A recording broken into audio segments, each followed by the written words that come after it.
Welcome to news alert. BRS పాలనలో తెలంగాణ అప్పుల రాష్ట్రంగా మారిందని ఉప ముఖ్యమంత్రి బట్టి విక్రమార్క విమర్శించారు. రంగారెడ్డి జిల్లా తలకొండపల్లి మండలం ఖానాపూర్లో 25 ఎకరాల్లో 200 కోట్లతో నిర్మించనున్న యంగ్ ఇండియా ఇంటిగ్రేటెడ్ స్కూల్ భవనానికి 20.52 కోట్లతో 5 విద్యుత్ ఉప కేంద్రాలకు శంకుస్థాపన చేశారు. కల్వకుర్తి ఎమ్మెల్యే కసిరెడ్డి నారాయణ రెడ్డి ఆయనతో కలిసి పాల్గొన్నారు. కల్వకుర్తి ప్రాంతాన్ని అభివృద్ధి చేసేందుకు ప్రభుత్వం కట్టుబడి ఉందన్నారు. వ్యవసాయం, పాడి పరిశ్రమలపై ఆధారపడే ప్రజలకు నాణ్యమైన విద్యుత్ సేవలు అందించేందుకు చర్యలు తీసుకుంటున్నట్లు తెలిపారు. ఇది ప్రజలకు భరోసానిచ్చే అభివృద్ధి పనులన్నారు. సంవత్సరానికి కనీసం 20,000 కోట్ల రూపాయలు వడ్డీ లేని రుణాల్ని మీకు అందించాలని, 5 సంవత్సరాల్లో 1,00,000 కోట్ల రూపాయల్ని మహిళలకి వడ్డీ లేని రుణాలు అందించాలని లక్ష్యంతో మనం ముందుకు పోతాం. ఈ సంవత్సరానికి ఇప్పటికే రాష్ట్ర వ్యాప్తంగా 21,000 కోట్ల రూపాయలు వడ్డీ లేని రుణాలను అందించాం. ఈ సంవత్సరం కూడా 20,000 కోట్ల టార్గెట్ దాటుతాం. ఎందుకు మహిళలకు ఇస్తా ఉన్నామని చాలా మంది, మరి ఇదే ముఖ్యమంత్రి గారు ఆనాడు కోసం పుట్టామని చెప్పారు కదా, మరి ఈ 10 ఏళ్లు డ్వాక్రా సంఘాల సంబంధించిన మహిళలకి వడ్డీ లేని రుణాలు ఎందుకు ఇవ్వలేదని నేను అడుగుతా ఉన్నా. ఈ రాష్ట్రంలో ఉన్నటువంటి మహిళలందరూ ఈ రాష్ట్రంలో భాగస్వాములు కాదా? వాళ్ళు ఆర్థికంగా నిలదొక్కుని ఎదిగి ఆ కుటుంబాన్ని పోషించి ఉన్నతంగా ఎదిగితే సంతోషపడాలని కోరుకోవాలి కదా. అది కదా నాయకుడి లక్షణం. పాలకుడిగా ఏ ఒక్క రోజైనా ఈ రాష్ట్రంలో ఉన్నటువంటి మహిళలు ఎదగాలని ఆలోచన చేశామా? లేదే. మరి ఈ రోజు రేవంత్ రెడ్డి గారి నాయకత్వంలో ఇందిరమ్మ ప్రభుత్వం, కాంగ్రెస్ ప్రభుత్వం మహిళల కోసం 5 సంవత్సరాల్లో 1,00,000 కోట్లు ఇవ్వాలని ఆలోచన చేసి ముందుకు పోతా ఉంటే ఎందుకు నీకు అంత బాధ అవుతా ఉందని నేను అడుగుతా ఉన్నాను. మహిళలు బాధపడితే నీకు దుఃఖం వస్తుందా? ఆనందపడితే, ఎదిగితే నీకు దుఃఖం వస్తుందా? అలాగే రాష్ట్రంలో ఉన్నటువంటి నిరుద్యోగ యువతి యువకులు రాష్ట్రం తెచ్చుకున్నదే ఉద్యోగాలు. రాష్ట్రం వస్తే నాకు గౌరవం వస్తుంది, ఉద్యోగం వస్తుంది, నా కుటుంబాన్ని బతికించుకోవచ్చు అని ఆశపడితే ఏం చేశావు? 10 ఏళ్ళు ఒక గ్రూప్ 1 పరీక్ష కూడా నిర్వహించకుండా వదిలిపెట్టావు. గాలికి చూసి వచ్చి రాగానే సంవత్సర కాలంలోనే 56,000 ఉద్యోగాలు, 56,000 మంది ఉద్యోగాలు ఇచ్చామే.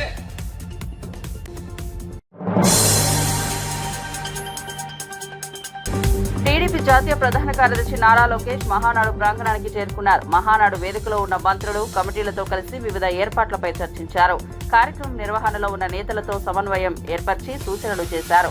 ఆవరణలో ఉన్న కార్యకర్తలు, నేతలను ఆప్యాయంగా పలకరించి వారి ఉత్సాహాన్ని పెంచారు. మహానాడు ఘనత, టీడీపీ పరిపాలన విశేషాలపై సమావేశాల్లో చర్చలు కొనసాగనున్నాయి.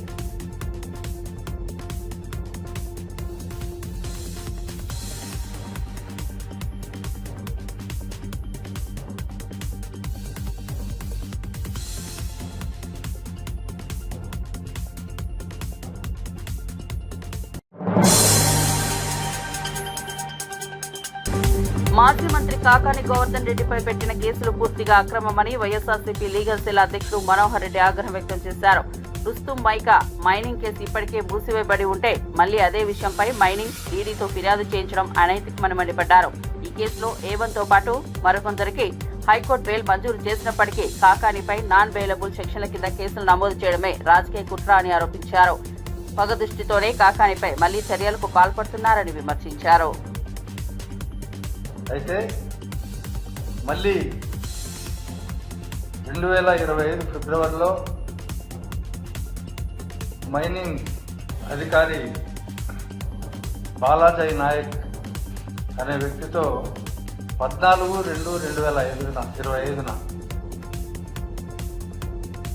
పోలీస్ స్టేషన్లో అతనితో కంప్లైంట్ ఇప్పించి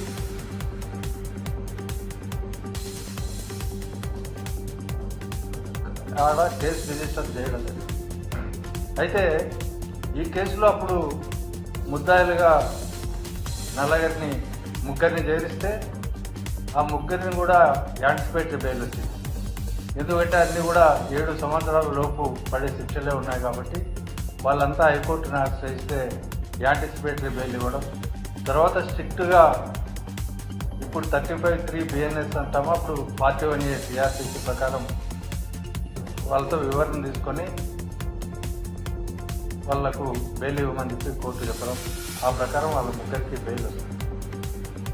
బెయిల్ వచ్చిన వెంటనే కాకాని గోవర్ధన్ రెడ్డి ఎటువంటి పరిస్థితుల్లో అతను తప్పించుకోకూడదు.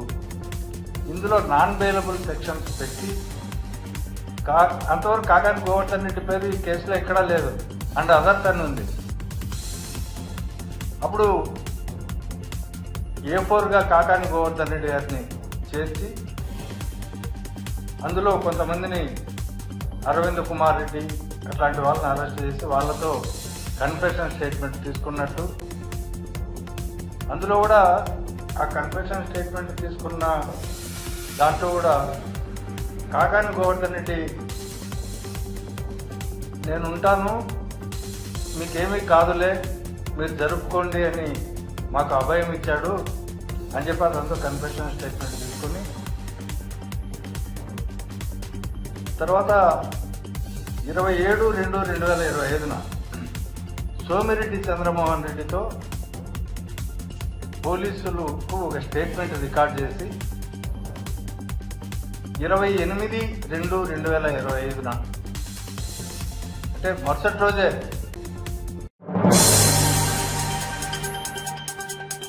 చంద్రబాబు నాయుడు ప్రతిపక్ష నాయకులను రెడ్ బుక్ రాజ్యాంగం పేరుతో వేధించడమే లక్ష్యంగా పెట్టుకున్నారని టెక్కలి వైఎస్ఆర్సీపీ మహిళా నేత కొర్ల శిరీష విమర్శించారు.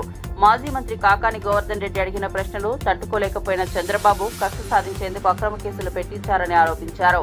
ప్రజల పక్షాన నిలిచిన వారిపై చంద్రబాబు ప్రభుత్వం తప్పుడు కేసులతో కక్ష తీర్చుకుంటోందని, ఇది ప్రజాస్వామ్యానికి మచ్చ కలిగించే చర్య అని మండిపడ్డారు. అధికారంలోకి వచ్చిన తర్వాత బాబు చేస్తున్న పనులకు ప్రజలు ఇచ్చిన బాధ్యతకు పొంతన లేదని విమర్శించారు. ఆయనకి ఎటువంటి సంబంధం లేకపోయినా సరే కొంతమంది టీడీపీ నాయకులు ఆరోపణలు ఫిర్యాదులు చేయించి కేసు నమోదు చేశారు. అయితే ఈ కేసులో A1 ముద్దాయిగా ఉన్న శ్యామ్ ప్రసాద్ రెడ్డికి ముందస్తు మంజూరు కావడంతో గోవర్ధన్ రెడ్డి గారిని ఎలాగైనా సరే జైలుకి పంపించాలి అనే కుట్రలో భాగంగా తవ్వకాలు జరుగుతున్న సమయంలో ఆయన గిరిజనులు బెదిరించారు అని మైనింగ్ అధికారులతో ఫిర్యాదు చేయించారు. కుట్రలో భాగంగా ఆయనకి బెయిల్ రాకుండా చేసి ఈరోజు ఆయన అరెస్ట్ కావడం మనందరం చూసాము. అంటే రాష్ట్రంలో భారత రాజ్యాంగాన్ని పక్కన పెట్టేసి యథేచ్ఛగా రెడ్ బుక్ రాజ్యాంగాన్ని అమలు చేస్తుంది కూటమి ప్రభుత్వం. అంటే ప్రతిపక్షంలో ఉన్నటువంటి వైఎస్ఆర్ కాంగ్రెస్ పార్టీ నాయకులు ప్రజల పక్షాన పోరాడుతూ ప్రజల గొంతై ప్రభుత్వ వైఫల్యాన్ని ప్రశ్నిస్తూ ఉంటే వారికి సమాధానం చెప్పే ధైర్యం లేక, మేము అడిగిన ప్రశ్నలకి సరైన సమాధానం చెప్పలేక వారు ఈ రకంగా మా నాయకుల పైన తప్పుడు సాక్ష్యాలు సృష్టిస్తూ తప్పుడు కేసులు బనాయిస్తున్నారు. మాజీ మంత్రుల పైన, ఎమ్మెల్యేల పైన, అలాగే మరి ఉన్నత అధికారుల పైన, అలాగే రిటైర్డ్ అధికారుల పైన, అలాగే సోషల్ మీడియా యాక్టివిస్టుల పైన కూడా తప్పుడు సాక్ష్యాలు సృష్టించి తప్పుడు కేసులు బనాయిస్తున్నారు. అందుకు వీరు చట్టాన్ని ఉల్లంఘిస్తూ అధికార దుర్వినియోగం చేస్తున్నారు. వీళ్ళు చేస్తున్న ధోరణాల వల్ల ప్రజాస్వామ్య స్ఫూర్తికి భంగం కలుగుతుంది. అందుకు ప్రభుత్వ తీరు పైన, అలాగే మాజీ మంత్రి కాకాని గోవర్ధన్ రెడ్డి గారి అరెస్టుని వైఎస్ఆర్ కాంగ్రెస్ పార్టీ తీవ్రంగా ఖండిస్తుంది. కూటమి ప్రభుత్వం ఒక విషయాన్ని గమనించాలి, మీరు ఎంత అణిచివేసినా సరే మీ ప్రభుత్వం పైన ఉన్నటువంటి వ్యతిరేకత సద్దుమణగదు. కాబట్టి ఇకనైనా సరే చంద్రబాబు నాయుడు గారు ఇలాంటి తప్పుడు రాజకీయాలు మానేసి రాష్ట్ర అభివృద్ధి పైన దృష్టి పెట్టాలి. రాష్ట్ర ప్రజలకు ఇచ్చినటువంటి వాగ్దానాలను నెరవేర్చడానికి ప్రభుత్వం కృషి చేయాలి. మీరు చేస్తున్నటువంటి అరాచకాలన్నీ కూడా ప్రజలు గమనిస్తున్నారు. సరైన సమయంలో రాష్ట్ర ప్రజలు కూటమి ప్రభుత్వానికి తప్పకుండా బుద్ధి చెప్పడం ఖాయం.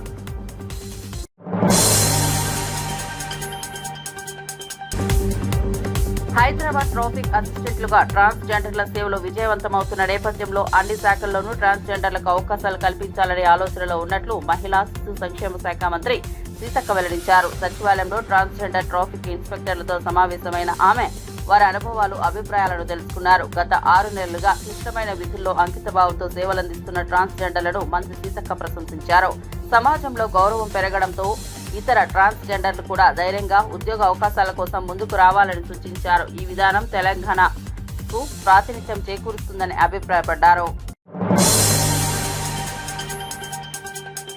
తెలంగాణ రాష్ట్రంలో రిజిస్ట్రేషన్ ప్రక్రియను మరింత వేగవంతం చేయడమే లక్ష్యంగా ఆధార్ సంతకం విధానాన్ని అమలు చేయనున్నట్లు మంత్రి పొంగులేటి శ్రీనివాసరెడ్డి వెల్లడించారు. మొదటగా నిజామాబాద్ జిల్లా, ఆర్మూర్, ఖమ్మం జిల్లా, కూసుమంచి సబ్ రిజిస్టర్ కార్యాలయాల్లో ఈ విధానం ప్రారంభమవుతుందని చెప్పారు.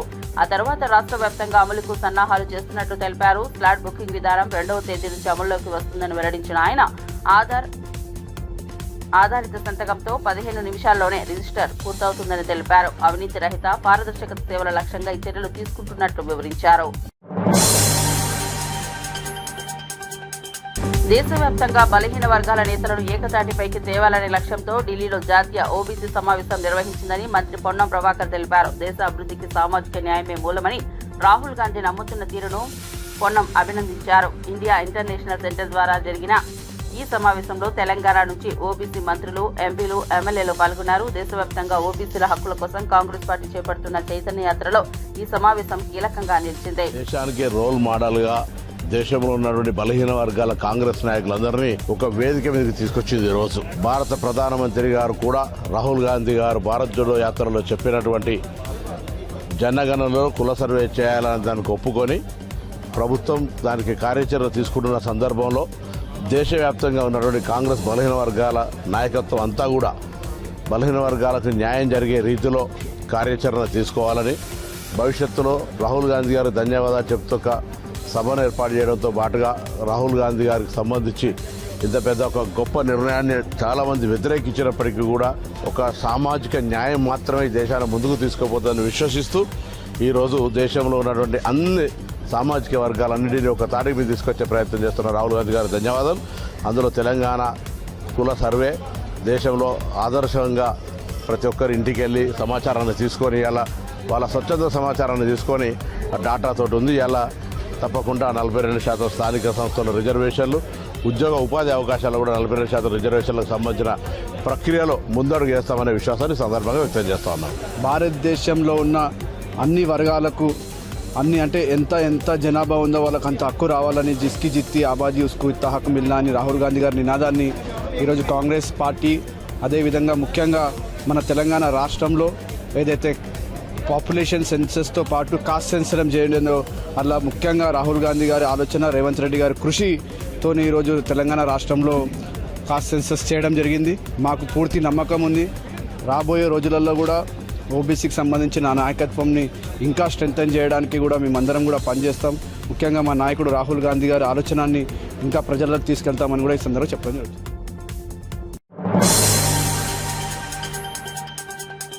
ఏపీఎస్సీ పరీక్షల్లో జరిగిన పొరపాట్లపై వైఎస్ఆర్సీపీ అధికార ప్రతినిధి యనమల నాగార్జున యాదవ్ స్పందించారు. 2019లో టీడీపీ ప్రభుత్వం ఇచ్చిన నోటిఫికేషన్ ఆధారంగా జరిగిన ప్రిలిమ్స్ పరీక్షల్లో 51 ప్రశ్నలు తప్పుగా ఉన్నాయని గుర్తు చేశారు. అయితే జగన్ ప్రభుత్వంలో ఈ తప్పులు సరిదిద్దుతూ హైకోర్టు పర్యవేక్షణలో మెయిన్స్ నిర్వహించామని తెలిపారు. ఇప్పుడు పిఎస్ఆర్ ఆంజనేయులపై ఆరోపణలు చేయడం అన్యాయమని నిష్పాక్షిక విచారణ జరిపించాలని కోరారు. చంద్రబాబు నాయుడు గారు 2014-19 మధ్యకాలంలో 34,108 ప్రభుత్వ ఉద్యోగాలు కల్పిస్తే జగన్మోహన్ రెడ్డి గారు ఆంధ్రప్రదేశ్ హిస్టరీ కాదు, మొత్తం భారతదేశ చరిత్రలోనే 6,31,310 ఉద్యోగాలు కల్పించి జగన్మోహన్ రెడ్డి గారు ట్రాక్ రికార్డు నెలకొల్పారు. ఇది జస్ట్ ట్రాక్ రికార్డు కాదు, ఇది ఆల్ టైమ్ రికార్డు. కాబట్టి జగన్మోహన్ రెడ్డి గారు ఉద్యోగాలన్నీ ఇచ్చారు, చంద్రబాబు నాయుడు గారు ఉద్యోగాలు ఇచ్చారని చెప్తే నక్కకి నాగలోకానికి ఉన్నటువంటి వ్యత్యాసం మనకు కనబడుతుంది. సరే, ఇప్పుడు ఏపీఎస్సీ అక్రమాలని పిఎస్ఆర్ ఆంజనేయ గారు ఇబ్బంది పెడుతున్నారో దాని గురించి ఒక చిన్న విషయాన్ని మేము ముందుకు తీసుకున్నాం. ఈ నోటిఫికేషన్ 2018 డిసెంబర్ 31వ తేదీని ఇచ్చారు. అంటే ఎప్పుడండి? మరో 2 నెలల్లో సార్వత్రిక ఎన్నికలు జరుగుతాయనగా, 2019 సార్వత్రిక ఎన్నికలు జరుగుతాయనగా 2 నెలల ముందు యువతకి కుచ్చుటోపీ పెట్టడానికి, యువతని మోసం చేయడానికి, నిరుద్యోగుల ప్రాణాలు తీయడానికి కేవలం 2 నెలల ముందు ఇటువంటి నోటిఫికేషన్ రిలీజ్ చేశారు. ఇది చంద్రబాబు నాయుడు గారికి ఉన్నటువంటి చిత్తశుద్ధి. తర్వాత 2019 మేలో ఒక ప్రిలిమ్స్ పరీక్ష నిర్వహించారు. చంద్రబాబు నాయుడు గారి చిత్తశుద్ధికి, చంద్రబాబు నాయుడు గారి గొప్ప అడ్మినిస్ట్రేటర్కి సాక్ష్యం ఏంటంటే ఈ ప్రిలిమ్స్ ఎగ్జామ్లో 51 తప్పులు వచ్చింది. ఈ 51 తప్పులు వచ్చిన తర్వాత హైకోర్టుకి వెళ్ళారు ఉద్యోగస్తులు, అభ్యర్థులందరూ. ఈ హైకోర్టు ఇచ్చినటువంటి తీర్పు ఆదేశాల మేరకు వైఎస్ జగన్మోహన్ రెడ్డి గారు ముఖ్యమంత్రి అయిన తర్వాత చంద్రబాబు నాయుడు గారు ఇచ్చినటువంటి నోటిఫికేషన్లో ఉన్నటువంటి తప్పులన్నీ సరిదిద్దుకొని వాళ్ళకు ఒక మెయిన్స్ ఎగ్జామ్ నిర్వహించారు. ఒక మెయిన్స్ ఎగ్జామ్ నిర్వహించడమే కాదు, తరువాత పెట్టినటువంటి ఇంటర్వ్యూస్లో కానీ తరువాత ఇచ్చేటువంటి పోస్టింగ్స్లో కానీ ప్రతి సమయంలోనూ ప్రతి దశలోనూ పూర్తిగా గౌరవ న్యాయస్థానం ఇచ్చినటువంటి తీర్పులకు, ఆదేశాలకు, నిబంధనలకు, నియామకాలతో సహా అన్నిటికీ హైకోర్టు పర్యవేక్షణలో న్యాయస్థానాల యొక్క ఆధ్వర్యంలో జరిగే రుస్తుం మైన్స్ కేసులో మైనింగ్ శాఖ జాయింట్ ఇన్స్పెక్షన్ లో ఎలాంటి అక్రమాలు జరగలేదని తేలినా వైఎస్ఆర్సీపీ నేత కాకాని గోవర్ధన్ రెడ్డిని కక్షపూరితంగా అరెస్ట్ చేశారని పార్టీ అధికార ప్రతినిధి కారుమూరు వెంకటరెడ్డి ఆరోపించారు. రెడ్ బుక్ పాలనలో ప్రశ్నించే గొంతులను అణిచివేయాలని కుట్రగా ఇది చూస్తున్నామని అన్నారు. పల్నాడులో పిన్నెల్లి బ్రదర్స్ పై కూడా ఇలాగే తప్పుడు కేసులు పెట్టారని గుర్తు చేశారు. ఎన్ని కేసులు పెట్టినా వైసీపీ నాయకులు ధైర్యంగా ఎదుర్కొంటారని భయపడే ప్రసక్తే లేదని స్పష్టం చేశారు. రామకృష్ణారెడ్డి గారు వాళ్ళ బ్రదర్ మీద కూడా పెట్టినటువంటి మర్డర్ కేసు కూడా ఇంకో ఉదాహరణ చెప్పాలి. కాకాని గోవర్ధన్ రెడ్డి గారిది చూసుకుంటే ఎంత దారుణం అంటే ఈ కేసు కాకాని గోవర్ధన్ రెడ్డి గారిని A4 గా పెట్టారు. ఏంటంటే మైనింగ్ లో అంట అక్రమాలు జరిగిపోయినాయి. మైనింగ్ అక్రమాలకు సంబంధించి విదేశాలకి మైనింగ్ ఏదో చెన్నై పోర్టు ద్వారా తరలించారనేటటువంటి ఒక తప్పుడు కేసు పెట్టి A4 గా పెట్టారు. దీనికి సంబంధించి రుస్తుం అనేటటువంటి మైన్స్ లో అక్రమాలు జరిగాయంటూ ఎవరైతే తెలుగుదేశం పార్టీకి సంబంధించినటువంటి సోమిరెడ్డి చంద్రమోహన్ రెడ్డి ఇచ్చినటువంటి ఫిర్యాదు, దాని ప్రకారం పోలీసులు కేసు నమోదు చేశారు. A4 గా కాకాని గోవర్ధన్ రెడ్డి గారిని పెట్టారు. ఆల్రెడీ A1, A2కి ఈ కేసులో బెయిల్ వచ్చింది. బట్ ఈయనకి SC/ST కేసు కూడా దీంట్లో ఇంక్లూడ్ చేయడం వల్ల ఏదో గిరిజనులు బెదిరించారనే పెట్టి తప్పుడు కేసు పెట్టడం వల్ల కాకాని గోవర్ధన్ రెడ్డి గారికి బెయిల్ రాకుండా ఈ ప్రభుత్వం కుట్రలవన్నీ కేసు పెట్టింది. కానీ అసలు మైనింగ్ సంబంధించి అక్కడ అక్రమాలే జరగలేదని చెప్పి జాయింట్ ఇన్స్పెక్షన్ లో ఆల్రెడీ అక్కడ ఇన్స్పెక్షన్ జరిగినప్పుడు 1050 మెట్రిక్ టన్నులు నిల్వ ఉంది. అసలు అక్కడెక్కడ అక్రమ మైనింగ్ అనేది జరగలేదని చెప్పి ఆల్రెడీ రిపోర్ట్ ఇచ్చినా కూడా మళ్ళీ ఈ మైనింగ్ శాఖ ఇన్ఛార్జ్ DD ద్వారా ఫిర్యాదు చేయించేసి మళ్ళీ తప్పుడు కేసు పెట్టి అరెస్ట్ చేయడం జరిగింది. వాస్తవంగా వాళ్ళు పెట్టినటువంటి రిమాండ్ రిపోర్ట్ చూస్తే ఈ క్వార్జీ మెట్రిక్ టన్ను 12 లక్షల రూపాయలు ఉంటుందని చెప్పి పోలీసులు రిమాండ్ రిపోర్ట్ లో పెట్టారు. చాలా తప్పది. ఎందుకంటే క్వార్జీ మెట్రిక్ టన్ను విలువ కేవలం 20,000 రూపాయలు ఉంటుంది. అది కూడా బాగా నాణ్యత కలిగినటువంటి క్వార్జీ. అయితే వాళ్ళు పెట్టినటువంటి రిమాండ్ రిపోర్ట్ లో 7 కోట్లు విలువ చేసేటటువంటి 60 మెట్రిక్ టన్నుల క్వార్జీ మెటల్, ఏదైతే ఈ మైన్స్ కి సంబంధించిన మిక్స్ మైకా మెటల్ ఇవన్నీ అక్రమంగా చెన్నై పోర్టుకి తరలించేసి విదేశాలకు తరలించారనేటువంటి ఒక తప్పుడు కంప్లైంట్. ఇక్కడ అర్థమవుతుంది కదా మీకు. అసలు అక్కడ జరగలేదని చెప్పి మైనింగ్ శాఖ ఇచ్చింది. వాళ్ళు ఇన్స్పెక్షన్ చేసి ఏం జరగలేదు, అక్కడ అసలు అక్రమ మైనింగ్ అనేది జరగలేదు, అక్కడ 1050 మెట్రిక్ టన్నులు నిల్వ ఏదైతే అలానే ఉంది అని చెప్పినా కూడా తప్పుడు కేసు పెట్టి ఈరోజు అరెస్ట్ చేశారంటే అంటే వైఎస్ఆర్ కాంగ్రెస్ పార్టీ జిల్లా అధ్యక్షులు కానీ మాజీ మంత్రులు ఎవరిని వదిలిపెట్టం. మేము అందరినీ అరెస్ట్ చేసి ఈ ప్రభుత్వంలో జరుగుతున్నటువంటి ఏదైతే దుర్మార్గాలని, ఏదైతే ఈ ప్రభుత్వంలో జరుగుతున్నటువంటి అన్యాయాలని వైఎస్ఆర్ కాంగ్రెస్ పార్టీ వాళ్ళు ప్రశ్నించకూడదు, ప్రశ్నిస్తే అరెస్ట్ చేస్తాం అనేటటువంటి టార్గెట్ లో భాగంగానే కాకాని గోవర్ధన్ రెడ్డి గారిని అరెస్ట్ చేయడం జరిగింది. దయచేసి ప్రజలు కూడా ఈ ప్రభుత్వం చేస్తున్నటువంటి దుర్మార్గాల్ని ఎండగట్టాల్సినటువంటి అవసరం ఉంది. వీళ్ళు చేసేటటువంటి తప్పుడు ప్రచారాన్ని, ఈ కూటమి ప్రభుత్వం చేసేటటువంటి తప్పుడు ప్రచారాన్ని దయచేసి నమ్మొద్దని చెప్పి ప్రజలకు చెప్తూ ఇలాంటి అక్రమ అరెస్టులకు వైఎస్ఆర్ కాంగ్రెస్ పార్టీ బెదిరేటటువంటి ప్రసక్తి లేదు. ఇంకా నెల్లూరులో మీడియాతో మాట్లాడిన ఎమ్మెల్సీ పర్వత్ రెడ్డి చంద్రశేఖర్ రెడ్డి మాట్లాడుతూ మైనింగ్ కేసులో కాకాని గోవర్ధన్ రెడ్డికి ఎటువంటి సంబంధం లేకపోయినా అబద్ధపు వాంగ్మూలం ఆధారంగా అరెస్ట్ చేయడం దుర్మార్గమన్నారు. అరెస్ట్ అనంతరం ఆయన్ను ఎక్కడ ఉంచారనే విషయాన్ని వెల్లడించకపోవడం చట్ట విరుద్ధమని విమర్శించారు. ఇదంతా కక్షపూరిత రాజకీయాలకు నిదర్శనమని, పోలీసుల బాధ్యత రాహిత్యాన్ని చూపుతోందన్నారు. ఈ కేసులో చట్టబద్ధంగా పోరాడి కాకానికి క్లీన్ చిట్ తీసుకొస్తామన్నారు. కూటమి ప్రభుత్వం హామీలు నెరవేర్చకుండా ప్రశ్నించే ప్రతిపక్షాలపై అక్రమ కేసులు పెట్టడం అప్రజాస్వామికమని అన్నారు. తీసుకొస్తున్నప్పుడు కానీ కనీసం సమాచారం ఇవ్వాలా? ఇక్కడ ఒక జిల్లాకు సంబంధించిన ఒక రాష్ట్రంలోనే ఒక పాపులర్ అయినటువంటి ఒక ఫెమిలియర్, ఈ రాష్ట్రానికి సేవ చేసినటువంటి వ్యక్తి, మరి అటువంటి వ్యక్తిని అరెస్ట్ చేసినప్పుడు కానీ ఇవన్నీ కూడా మినిమం ప్రోటోకాల్ పాటించకుండా పోలీసులు ప్రవర్తిస్తున్న తీరైతే మాత్రం చాలా మంది బాధపడుతూ ఉన్నారు. ఈరోజు జిల్లా వ్యాప్తంగా ఉన్నటువంటి వైఎస్ఆర్సీపీ అంతా కూడా కాకాని గోవర్ధన్ రెడ్డి గారికి అండగా నిలబడడం కూడా జరుగుతుంది. ఇది అత్యంత దురదృష్టకరమైనటువంటి ఇష్యూ కూడా. ఎప్పుడు కూడా ఇట్లా ఎవరో ఒకరు ఒక కన్ఫెషన్ స్టేట్మెంట్ బేస్ చేసుకుని కనుక అరెస్ట్ చేయడం కనుక ఇది కంటిన్యూ అయితే రేపు పొద్దున వైఎస్ఆర్సీపీ ప్రభుత్వం వచ్చిన తర్వాత ఏ నియోజకవర్గంలోనైనా కూడా ఏ చిన్న మైనింగ్ లోనైనా కూడా చేస్తారని చెప్పి ఎవరో ఒక దగ్గర నుంచి కనుక ఈ కన్ఫెషన్ స్టేట్మెంట్స్ తీసుకుంటే ప్రతి ఎమ్మెల్యేని కూడా అరెస్ట్ చేసే అవకాశం ఉంటుంది. సో ఇది మంచి పద్ధతి కాదన్నది కూడా ఈ రోజు ఇక్కడ ఉన్నటువంటి ఎమ్మెల్యేలు కానీ మంత్రులు కానీ వీళ్ళందరూ కూడా ఆలోచించాలి. ఎప్పుడైనా ఉందా ఈ సంస్కృతి? ఒక చిన్న ఆరోపణ ఎవరో చేస్తారని చెప్పి పెద్ద వ్యక్తులను కూడా తీసుకుని వచ్చి రేపు అరెస్ట్ చేయడానికి వారిని తీసుకెళ్లి రిమాండ్ లోపల పెట్టి ఇబ్బందులు పెట్టడానికి గురి చేస్తే ఇంకెవరు మంచి వ్యక్తులు రాజకీయాల్లోకి వస్తారు? ఎందుకు సర్వీస్ చేయాలనుకుంటారు? ఈ పద్ధతి మంచిది కాదు. తప్పకుండా దీన్నంతా కూడా లీగల్ గా ఫైట్ చేయడం జరుగుతుంది.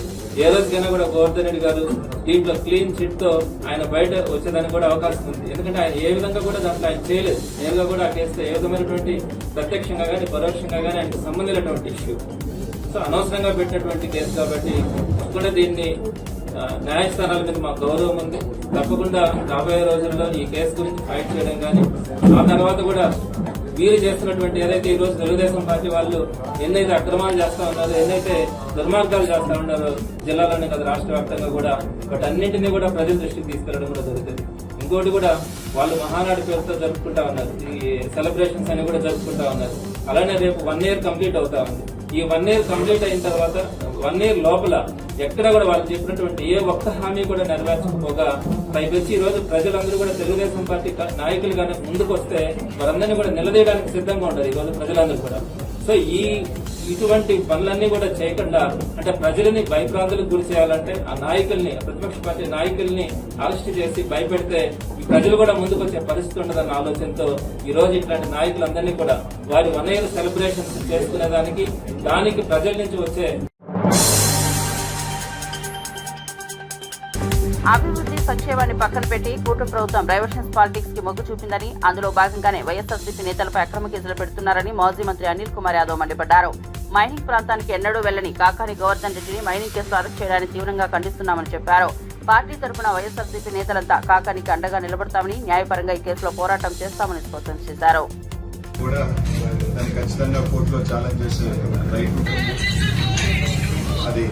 అందులో భాగంగానే ఏదైతే జిల్లా అధ్యక్షుల వారు కానీ కోర్టును ఆశ్రయించడం జరిగింది. ముందస్తు బెయిల్ కోసం కూడా ఆశ్రయించడం జరిగింది. అందులో భాగంగా కోర్టు సెలవులు రావడం, కొద్దిగా హైకోర్టులో కూడా కొంచెం పెండింగ్ ఉండటం, అందులో భాగంగానే ఈరోజు మీ మీడియా ముఖంగా అందరి కూడా గోవర్ధన్ రెడ్డి గారిని అరెస్ట్ చేశారని చెప్పి కూడా చూసుకుని వింటా ఉన్నాం. అదే కొంత అధికారులు కూడా ప్రెస్ కూడా కొంత పోలీస్ అధికారులతో మాట్లాడితే కూడా అరెస్ట్ చేశారని చెప్పి చెప్పడం కూడా జరుగుతుంది. ఈరోజు ఒకటి అడుగుతా ఉన్నాం, సరే రైట్, అరెస్ట్ చేసిన తర్వాత తప్పకుండా ఏ విధంగా కొట్లాడాలి, ఏ విధంగా జ్యుడిషియల్లో ఫైట్ చేయాలని మాత్రం తప్పకుండా చేస్తాం. తప్పకుండా వైఎస్ఆర్ కాంగ్రెస్ పార్టీ పక్షాన అందరం కూడా జిల్లాలో ఉన్న నాయకత్వం అందరం కూడా ఓట్లను అండగా ఉంటాం. ప్రతి ఒక్కరూ కూడా వైఎస్ఆర్ కాంగ్రెస్ పార్టీలో కుటుంబంలో ప్రతి ఒక్కరు కలిసి ఏదైతే జరుగుతుందో వాటి మీద కలిసినట్టుగానే మేము చేస్తాం. తప్పకుండా ఏదైతే కోర్సును అరెస్ట్ చేసిన తర్వాత కొద్దిగా పోలీస్ వ్యవస్థ కానీ జిల్లా మంత్రి గారిని అరెస్ట్ చేసిన తర్వాత వచ్చి ఎప్పుడో అరెస్ట్ చేశాం, లేదు మేము పలానా టైం పెడతాం అని తొందరగా బయటికి వచ్చి వాళ్ళకు బులెటిన్ రిలీజ్ చేస్తే బాగుంటుంది. అలా కాకుండా తీసుకొచ్చి ఇప్పటికీ కూడా ప్రెస్ వాళ్ళకి కానీ ఎక్కడ కూడా ఇంకా కూడా ఒక అఫీషియల్ ఇన్ఫర్మేషన్ ఇవ్వకుండా వాళ్ళ దగ్గర రకరకాల డీటీసీలో తీసుకొచ్చారు, డీటీసీలో పెట్టారనో లేదని రకరకాలు వింటా ఉన్నాం. అలా కాకుండా ఖచ్చితంగా ఇమీడియట్ గా ఎస్పీ గారు తీసుకొచ్చిన తర్వాత వాళ్ళకి సంబంధించిన ఏదైతే పోలీస్ స్టేషన్ కేసు ఉందా ఏదో తొందరగా దాన్ని ఇమీడియట్ గా చెప్పాల్సిన బాధ్యత కూడా ఇక్కడ పోలీస్ యంత్రాంగం అంతా మీద కూడా ఉందని చెప్పిన అందరం కూడా ఉంటూ ఒకటైతే చెప్తా ఉన్నాం, ఇలా కేసులు పెట్టి వైఎస్ఆర్ కాంగ్రెస్ పార్టీ క్యాడర్ని కానీ నాయకులు కానీ ఎవరు కూడా మనోధైర్యం తగ్గించలేదు. మేము అందరం కూడా కలిసిగానే ఉంటాం. అందరం కూడా మా అందరి కలిసికట్టుగా సపోర్ట్ గోవర్ధనానికి ఎప్పుడు ఉంటాం. తప్పకుండా కోర్టులో తప్పకుండా అన్ని రకాలు కూడా ఫైట్ చేస్తామని తెలియజేసుకుంటూ, అదే కాకుండా కొంతమంది క్యారెక్టర్ అసాసినేట్ చేసే విధంగా కూడా కొన్ని వార్తలు రాస్తా ఉన్నాం సోషల్ మీడియాలో కావచ్చు, కొన్ని మీడియాలో కూడా. దయచేసి ఇట్లాంటి ఇంకా పోలీస్ యంత్రాంగమే ఇంకా క్లారిటీగా ఎక్కడ అరెస్ట్ చేశామని కానీ ఎక్కడ ఇచ్చేసామని కానీ అఫీషియల్ గా ఇంకా ఇవ్వాల. ఉచాయిగా మేము పత్రికా వాళ్ళు కానీ లేకపోతే 49,500 కోట్ల రుణమాఫీ అంటూ హామీ ఇచ్చిన కాంగ్రెస్ నేతలు మాట తప్పారని బీఆర్ఎస్ వర్కింగ్ ప్రెసిడెంట్ కేటీఆర్ ఆరోపించారు. 3 రోజుల్లో బట్టి విక్రమార్క ఈ మొత్తాన్ని ప్రకటించగా రేవంత్ రెడ్డి ఒక్క సంవత్సరం కడుపు కట్టుకుంటే చేయవచ్చన్న మాటలను గుర్తు చేశారు. కానీ అసెంబ్లీలో మాత్రం 26,000 కోట్లు మాత్రమే ప్రకటించారని, బ్యాంకర్లకు మాత్రం కేవలం 11,000 కోట్లు ఇచ్చి రుణమాఫీగా ప్రచారం చేసుకుంటున్నారని విమర్శించారు. ఇది రైతులతో మోసమని కేటీఆర్ ఆరోపించారు. చాలా పైసలు అయితే సార్ అని వాళ్ళు చెప్పారు. చాలా అంటే ఎంత అన్నాడు. దగ్గర 50,000 కోట్లు అయితే సార్, కరెక్ట్గా చెప్పాలంటే 49,500 కోట్లు అయితే సార్ అని చెప్పారు. చెప్తే ముఖ్యమంత్రికి గొంతులో రాయిపడ్డట్టు అయింది. వామ్మో ఇదేమి రాని తెలియక చెప్తిమి, ఏదో ఒకటి చెప్తిమి ఎట్లా అని ఆలోచన చేసినాడు. ఆయన బట్టి ఇద్దరు కూర్చున్నారు, ఏం చేయాలా ఆలోచన చేసి తెల్లారి ముఖ్యమంత్రి గారు ఎక్కడనో మీటింగ్లో మాట్లాడుతున్నాడు. 49,500 కోట్లని ముందు రోజే బ్యాంకులు చెప్పి పోతే తెల్లారి ముఖ్యమంత్రి గారు ఒక సభలో మాట్లాడతాడు. 40,000 కోట్లు నేను కట్టేస్తా, ఒక్క సంవత్సరం కడుపు కట్టుకుంటే 40,000 కోట్లు కట్టిపారేస్తా అన్నాడు. 9,000 కోట్లు మింగేసిండు రాత్రికి రాత్రి. 4 రోజులు అయింది క్యాబినెట్ మీటింగ్ పెట్టే. క్యాబినెట్కు రుణమాఫీ అని ఫైల్ తీసుకుపోయి ముఖ్యమంత్రి గారేమో 40,000 కోట్లు అని చెప్పే. 4 రోజుల తర్వాత క్యాబినెట్కు ఫైల్ పోతే రుణమాఫీ 31,000 కోట్లతోని రుణమాఫీ అని మళ్ళా సపట్లు కొట్టే. మళ్ళా 9,000 కోట్లు మింగిండు. తర్వాత మళ్ళీ చూస్తే అసెంబ్లీ పెట్టిండు, మేమందరం పోతుంది రుణమాఫీ ఏమో అని బడ్జెట్ పెట్టిండు. బడ్జెట్ కాడికి వచ్చే వరకు 26,000 కోట్లతోని రుణమాఫీ, మళ్ళా 5,000 కోట్లు మింగిండు. మేం పరిశాన్యమా 7 వైరాలు. మళ్ళా చూస్తే 4 రోజులకు సావు కబురు సల్లగా బట్టి గారు చెప్పారు. ఎప్పుడు మళ్ళా బ్యాంకులతో మీటింగ్ పెట్టిండు. అందులో తెలుగులో మాట్లాడితే మనకు తెలుస్తుందని చెప్పి వాళ్ళతో ఇంగ్లీష్లో మాట్లాడుతున్నాడు. మన దానిలో కూడా అంతో ఇంతో ఇంగ్లీష్ వచ్చిన వాళ్ళు ఉన్నారు కదా, ఈ ప్రవీణ్ అన్న లెక్క నా లెక్క. మేము చదువుకున్నాం కొద్దిగా, బట్టి అన్నంత తెలివి లేకపోవచ్చు కానీ మాకు కూడా కోస్తా ఉన్నది కదా. వాళ్ళకి చెప్తున్నాడు ఇంగ్లీష్లో, ఎవరు బట్టి ఇగో మేము పైసలు వేసినాం కానీ మీరు ఇంకా 11-12,000 కోట్లు కూడా ఇవ్వలేదు కదా రుణమాఫీకి అని తిడుతున్నాడు వాళ్ళని ఇంగ్లీష్లో. అంటే ఎక్కడ కథ ప్రారంభమైంది 49,500 కోట్ల కాడ ఇచ్చింది ఎంత 11-12,000 కోట్లు. చారాన కోడికి బారాన మసాలా తిన్నరా ఇదే. ఎక్కడ 49,000 కోట్లు, ఎక్కడ 11,000 కోట్లు, ఇంకా సిగ్గు లేకుండా దానికి రుణమాఫీ చేసేసినాం, మేమేదో ఏకేసినాం పీకేసినాం అని చెప్పి ఊర్ల నిండా ఫ్లెక్సీల మొఖాలకి.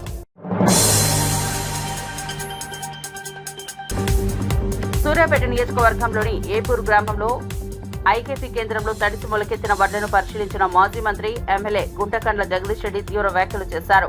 60 రోజులైన ప్రభుత్వం వడ్లు కొనకపోవడం దారుణమన్నారు. రైతులు రారీ కోసం పడిగాపులు వేస్తున్న పరిస్థితిని విమర్శించారు. పంట పండించడమే కాక అమ్మడానికి రైతులు శ్రమిస్తున్నారని ఆవేదన వ్యక్తం చేశారు.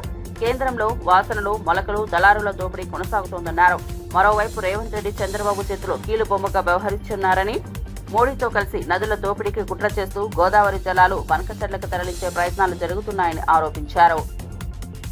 అన్న పరిస్థితి వచ్చింది. తెలంగాణను లూట్ చేసే పరిస్థితి వచ్చింది. ఎవడికి దోచినంత వాడు దోసుకుపోవడమే, ఎవడికి దొరికినంత వాడు దోసుకుపోవడమే అనే పద్ధతుల్లో ఇవాళ మంత్రివర్గం పనిచేస్తా ఉంది. ఉత్తమ్ కుమార్ రెడ్డి నువ్వు వెంటనే ఆదేశాలు ఇచ్చి తడిసిన ఓట్లు కానీ మొలకెత్తిన ఓట్లు కానీ ఏదైనా సరే వెంటనే కొనుగోలు సీరియస్గా చేయమని చెప్పు. దురదృష్టం ఏంటంటే మీ ప్రభుత్వం సహకరించకపోయినా, మీ మూర్ఖత్వంతో నీళ్ళు ఇవ్వకపోయినా కష్టపడి పండించుకున్న పంటను కొనే పరిస్థితి కూడా లేక ఇంకా రాష్ట్రాల్లోనే ఉంటున్నారు. పోయి మళ్ళీ నాగలిగట్టి దున్నాల్సిన రైతు, దుక్కి తినాల్సిన రైతు కేవలం పండించిన ఒడ్లకాడ కాపలా పండుకోవడానికి సరిపోతా ఉంది. ఈ దుర్మార్గం ఇది. దీన్ని తీవ్రంగా ఖండిస్తా ఉన్నాం. మేము వెంటనే ప్రభుత్వం కళ్ళు తెరిచి 2-3 రోజుల్లోనే ఒక గింజ లేకుండా లిఫ్ట్ చేయాలి. మిల్లర్లు ఇబ్బంది పెడుతున్నారు రైతుల్ని. కోత కొయ్యకుండా ఇప్పటి వరకు ఒక్క రైతు నుంచి కూడా పంట తీసుకోలేదు. రైతాంగాన్ని ఆదుకోండి. ఇప్పటికే రైతుల్లో మీ భాగవతం అంతా బట్టబయలైంది. దీంతో ఇంకా స్పష్టంగా తేలిపోతుంది మీ చేతగాంతనం, మీ నిర్లక్ష్యం, మీ దృష్టి అంతా కేవలం డబ్బుల సంపాదన మీద, కమిషన్ల మీద ఉన్నది తప్ప ఏ రంగం పైన కూడా సోయి లేదు. ప్రభుత్వానికి కంట్రోల్ లేదు. వెంటనే 1-2 రోజుల్లోనే యుద్ధ ప్రాతిపదికన చర్యలు తీసుకొని మరి రాత్రి పగలు పనిచేసి వెంటనే ఒడ్లు కూడా ఎక్కడ కొనుగోలు కేంద్రంలో గింజ ఒడ్లు లేకుండా తీసుకుపోవాలి, ఇళ్ళ దగ్గర చేర్చాలి, రైతాంగాన్ని కాపాడాలి అని చెప్పి నేను ప్రభుత్వాన్ని డిమాండ్ చేస్తా ఉన్నాను. కాళేశ్వరం మీద వీళ్ళు కుట్రలు చేసి పక్క రాష్ట్రం కంటే దుర్మార్గంగా తెలంగాణకి ద్రోహం చేసిండ్రు, తెలంగాణ రైతాంగానికి ద్రోహం చేసిండ్రు. ఒకవైపు మీరు వాడుకోవట్లేరు కాబట్టి మేము తీసుకుపోతామని చెప్పి చంద్రబాబు నాయుడు కుట్రలు చేస్తున్నాడు. పూర్తిగా మోడీ సపోర్టు చంద్రబాబు నాయుడుకు ఉంది, చంద్రబాబు నాయుడు చేతుల్లో ఉంది కాబట్టి ఇవాళ మోడీ బతుకంతా మొత్తం కృష్ణ అయిపోయింది. కృష్ణ జలదోపిడి సజావుగా పూర్తి చేసుకుంది ఆంధ్రప్రదేశ్ ప్రభుత్వం. వచ్చిన నీళ్లను కూడా వాడుకునే సోయి లేని ఉత్తమ్ కుమార్ రెడ్డి చెత్తవాగుడు వాగుతున్నాడు. కేసీఆర్ తీసుకపోయి ఆంధ్ర కప్ప చెప్పిండు అని మాట్లాడుతున్నాడు. బుద్ధి లేకుండా గత 9 సంవత్సరాల్లో కృష్ణ నీళ్లు మనం ఎన్ని వాడినామో ఈ సంవత్సరం మీరెన్ని వాడినరో కేఆర్ఎంబి స్పష్టంగా చెప్పింది. తెలంగాణ వాటా 20% కూడా వాడలేదు, ఆంధ్రప్రదేశ్ 80% వాడుతుంది అని చెప్పి ఇవాళ ఆంధ్రప్రదేశ్ తీసుకుపోతున్న నీళ్లు కూడా తెలంగాణవి. ముఖ్యమంత్రి, ఇరిగేషన్ మంత్రి సోయి లేకుండా దద్దమ్మలాగా చంద్రబాబుకు మోడీకి దాసోహం అని చెప్పి మీరు వాళ్ళ కాలకాడ పడున్నారు. ఇవాళ కూడా ప్రతి చుక్క ఆంధ్రప్రదేశ్ పోతుంది అంటే అది తెలంగాణ నీళ్లు, తెలంగాణ వాటా. ఇది వాడుకునే సోయి లేదు కానీ కేసీఆర్ మీద అవాకులు చివాకులు వెలుకుంటా బతుకుతున్నారు.